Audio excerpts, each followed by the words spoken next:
A lot of people think, especially in the West, and I don't blame them because it's a limitation in the English language. A lot of people think that worship is limited to just praying, to just fasting, to just making dua. But worship is far, far deeper than that. In the West, worship is between you and God. But in Islam, worship takes over every aspect of your life. What worship means is anything you love the most, anything you obey the most, anything you rely upon the most, anything you get angry for the most, any emotion you can think of, the most is the thing that you've taken as worship. So for example, is there not people out there that love money so much to the point where it controls their entire life?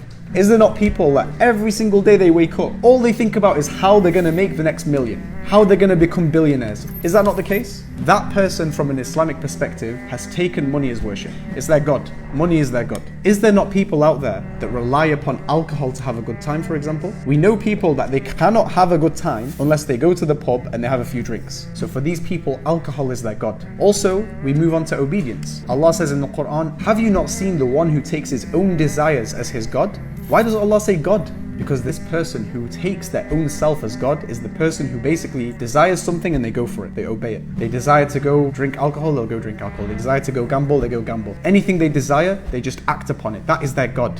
That's the biggest God of today, by the way. How can I get as many followers on TikTok? How can I have as much fun as I want? How can I, entertain myself? It's all about pleasure nowadays. This is the biggest God of society today. Back then it was the idols. Now the idol of today is the nafs, it's the desires. And when Allah subhanahu wa ta'ala says, وَمَا خَلَقْتُ الْجِنَّ وَالْإِنسَ إِلَّا لِيَعْبُدُونَ, that He's only created us to worship Him, what Allah is saying, that instead of loving alcohol or loving money or doing anything for anything other than Allah, you love Allah the most. You obey Allah the most. You rely upon Allah the most. All acts of worship turn to Allah.